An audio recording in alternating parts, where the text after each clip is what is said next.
Let's welcome on board then an oil and gas expert. Kirit Parikh is joining in live on the show. Mr. Parikh, of course, is also a champion really for oil reforms in the country. Good evening, Mr. Parikh. Many thanks for taking time out for us. Let me begin by asking you, what are you making of the fact, that the government is keen on replicating the diesel deregulation model for both LPG and kerosene? A staggered deregulation is what we understand is being mulled.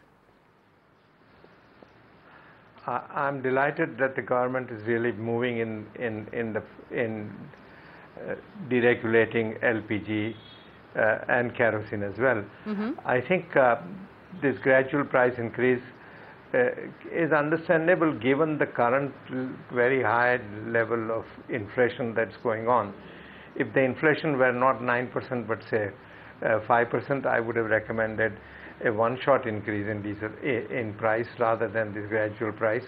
But since the inflation is high, I think this makes quite a good sense to increase prices gradually. I think one has to recognize that, in this country, people's incomes have gone up. Inflation, not only due to inflation, but in fact the real incomes have gone up, and we have not increased the price of diesel, LPG and kerosene correspondingly. I think certainly LPG and kerosene prices, there is a scope for increasing these prices, at least to corresponding to the increase in income that people have experienced. So I think this is a good move, and I certainly welcome it. And I would say that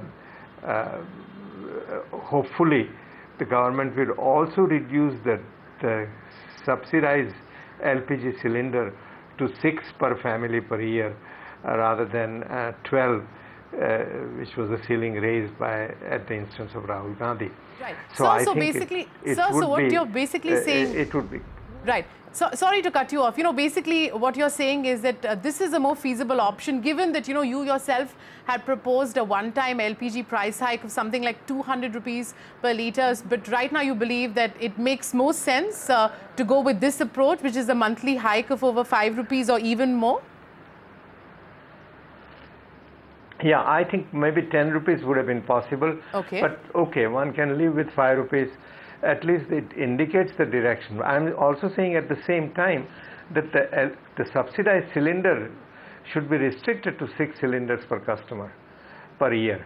If that happens, then I think this is a good move, and we should also hope that within a year or two the government really goes to a direct cash transfer, so no dual pricing, no subsidy would be required on either diesel or kerosene. And I think that should be the aim, that move to direct cash transfer, particularly to the poor, or at least to the exclude the easily identifiable rich and give the others this direct cash transfer, and have only one price for kerosene and diesel kerosene, diesel and LPG and oil petroleum products for that matter in the country.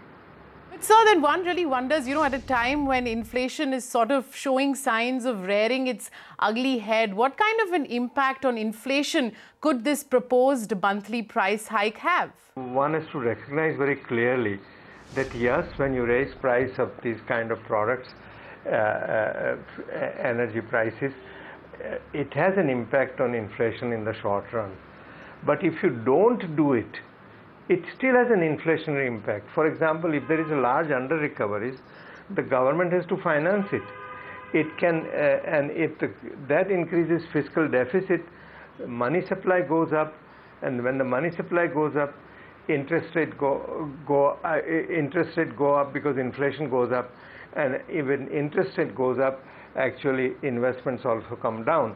So if you don't do anything, you will have a much higher inflation and a much lower GDP growth in maybe 2 years down the line than if you were to raise in price today and have a small increase in prices today. We had done a study at our institute, Irade, that a 10% increase, for example, in diesel price would really put a burden of less than 0.5% on the budget of even the poorest 10% of the people in rural and urban areas. So it is this whole idea that inflationary burden would be very large has to be balanced with the idea, with an understanding that not doing anything also imposes actually a much larger inflationary burden. And if the growth rate goes down, then the poor suffer the most because their incomes will also go down. Right. So But sir, I think one has to really recognize that that there are not doing is not an option. Not doing anything is not an option. Yeah, but often suggestions that make fiscal as well as economical sense don't really see the light of day because of the political influence. And I'm sure you'll agree that this one's also going to be pretty tough to implement.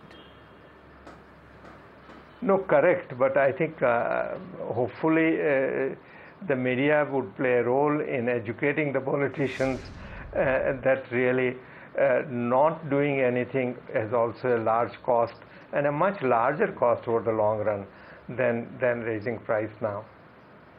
Right. So my last question to you then, do you ever see a scenario where we're going to move towards total diesel deregulation in the country, keeping in mind that, we've seen a lot of volatility given, the turmoil in Iraq and, of course, the volatility in our currency?